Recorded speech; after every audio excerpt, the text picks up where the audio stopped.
Shalom saudara, salam jumpa kembali dalam kasih Kristus. Video kali ini saya buat sebagai bentuk keprihatinan kepada gereja-gereja yang sibuk membangun gedung dengan menghabiskan dana dalam jumlah yang fantastis. Desain interior yang terbilang mewah, perangkat audio dan visual terbaik turut melengkapi. Sebenarnya apa tujuan dari pembangunan gedung gereja dengan mengeluarkan dana dalam jumlah yang fantastis ini? Dana yang digunakan ini bukankah dari persembahan jemaat? Lalu apa manfaat untuk jemaat Tuhan? Saudara-saudara, hal ini sangat penting untuk dikritisi bahwa prioritas gereja harus jelas. Gereja hadir membawa solusi atas masalah rohani juga masalah jasmani, atau malah tidak memberikan solusi apapun. Maksud saya begini, gereja jangan hanya sibuk membangun gedung menjadi semakin megah dan melupakan hal yang paling mendasar, yakni untuk apa gereja hadir. Maka itu, ini beberapa poin penting yang harusnya menjadi alasan mengapa harus ada gereja. Poin yang pertama, gereja hadir untuk mengatasi masalah rohani. Saudara-saudara, apa yang dilakukan oleh rasul-rasul Kristus setelah peristiwa Pentakosta? Mereka langsung memberitakan Injil. Dan ini dimulai dari Petrus yang berkhotbah untuk pertama kalinya.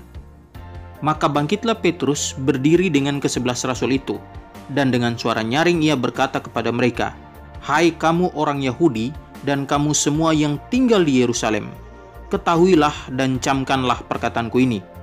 Orang-orang ini tidak mabuk seperti yang kamu sangka, karena hari baru pukul 9. Tetapi itulah yang difirmankan Allah dengan perantara Nabi Yoel. Akan terjadi pada hari-hari terakhir, demikianlah firman Allah, bahwa aku akan mencurahkan rohku ke atas semua manusia, maka anak-anakmu laki-laki dan perempuan akan bernubuat, dan taruna-tarunamu akan mendapat penglihatan-penglihatan, dan orang-orangmu yang tua akan mendapat mimpi." Kisah Para Rasul pasal 2 ayat yang ke-14 sampai ayat yang ke-17. Hai orang-orang Israel, dengarlah perkataan ini. Yang aku maksudkan ialah Yesus dari Nazaret, seorang yang telah ditentukan Allah dan yang dinyatakan kepadamu dengan kekuatan-kekuatan dan mujizat-mujizat dan tanda-tanda yang dilakukan oleh Allah dengan perantaraan Dia di tengah-tengah kamu.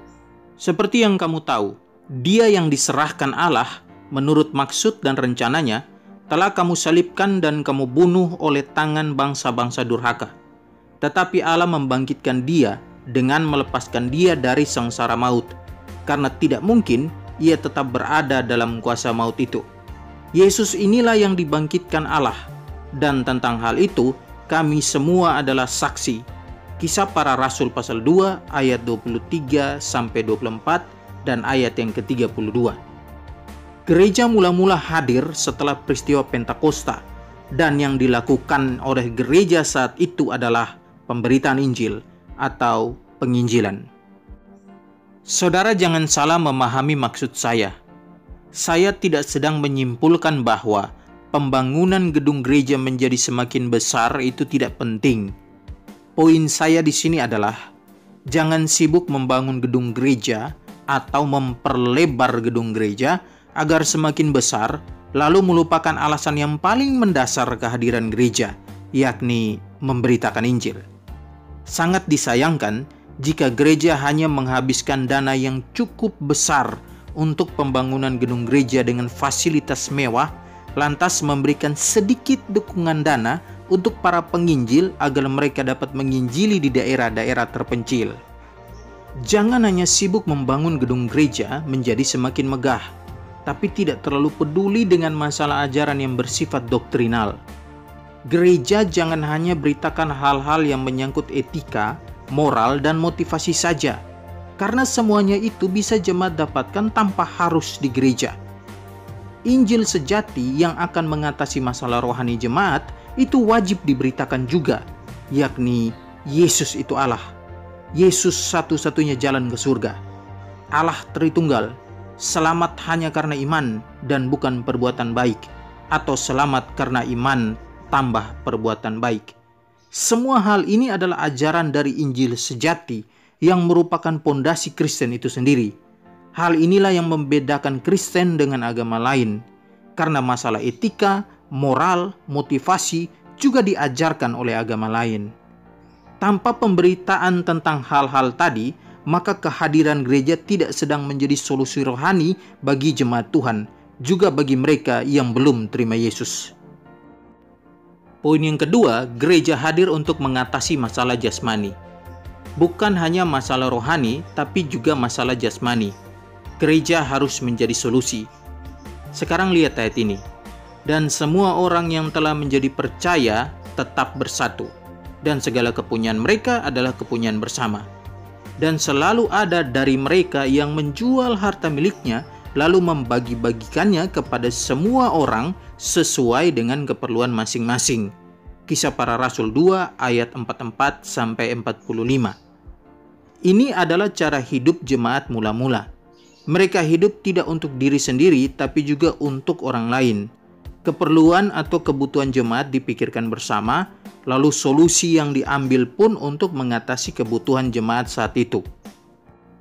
Saudara-saudara, apakah pola pikir seperti ini masih diterapkan oleh gereja akhir-akhir ini?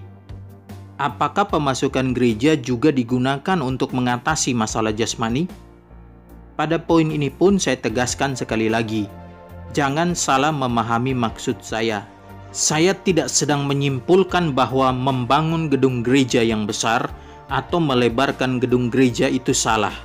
Tapi memperhatikan kebutuhan jasmani jemaat juga merupakan hal yang penting. Beberapa contoh pelayanan yang penting. Yang pertama, dukungan dana untuk para janda-janda yang sudah lanjut usia, tidak produktif lagi untuk mencari nafkah karena kondisi kesehatan yang menurun. Yang kedua, bantuan modal usaha bagi keluarga yang tidak mampu. Yang ketiga, membantu biaya pendidikan untuk anak-anak dari keluarga yang tidak mampu ataupun anak yatim piatu. Poin-poin ini saya tujukan kepada gereja-gereja besar yang punya potensi untuk berbuat lebih banyak. Perhatikan ayat-ayat ini. Ibadah yang murni dan yang tak bercacat di hadapan Allah, Bapa kita, ialah mengunjungi yatim piatu dan janda-janda dalam kesusahan mereka, dan menjaga supaya dirinya tidak dicemarkan oleh dunia. Yakobus 1 ayat 27.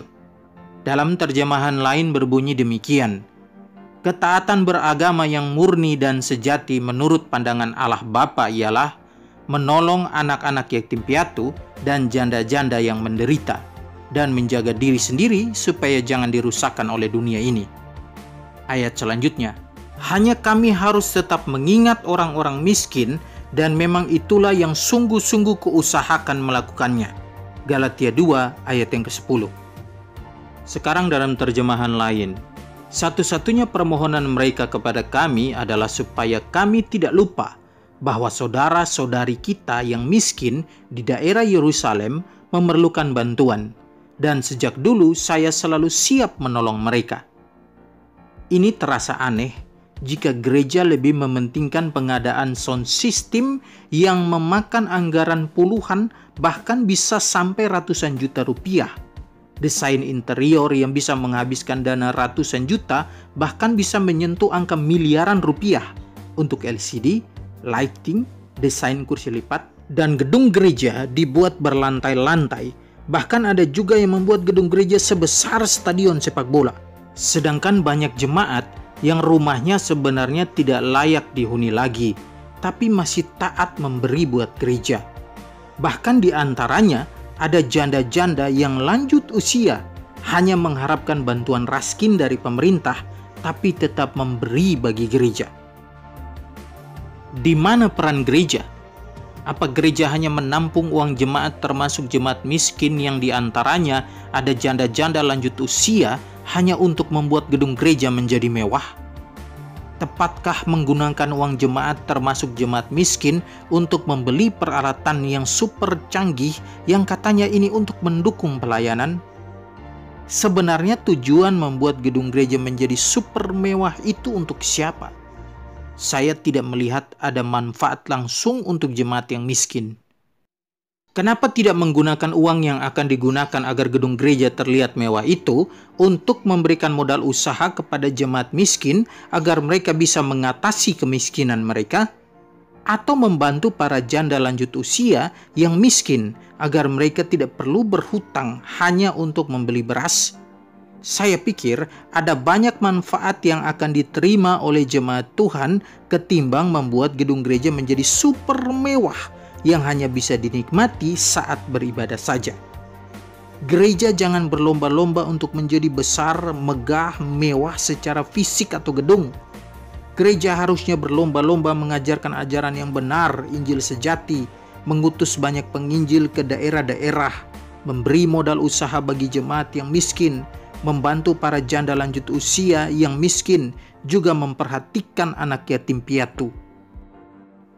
Sekarang, apa yang harus Anda lakukan jika ternyata gereja Anda hanya memprioritaskan gedung gereja agar menjadi semakin mewah dan tidak pedulikan poin-poin yang sudah saya bahas tadi? Stop memberi kepada gereja tersebut. Beri uang Anda kepada gereja yang demikian. Yang pertama, benar-benar memberitakan Injil sejati. Injil sejati meliputi Yesus itu Allah, Yesus satu-satunya jalan ke surga. Alkitab adalah firman Allah, Allah Tritunggal, selamat hanya karena iman. Jika Injil sejati tidak diberitakan, melainkan hanya khotbah seputaran bagaimana Anda sukses di dunia kerja, terobosan keuangan, berkat jasmani berlipat ganda, atau kisi khotbahnya selalu bicara tentang memberi, bawa persepuluhan, maka cari gereja lain yang masih memberitakan Injil sejati tiap minggunya. Yang kedua, benar-benar menyalurkan uang Anda pada sasaran yang tepat. Beli sound system dengan harga ratusan juta rupiah, sedangkan ada janda-janda lanjut usia yang miskin di gereja, tapi harus berhutang sana-sini demi menyambung hidup, adalah pemborosan. Gereja memang harus memiliki peralatan yang baik, tapi tidak harus peralatan yang terbaik jika masih ada jemaat yang masih membutuhkan uluran tangan. Renungkanlah gambar ini.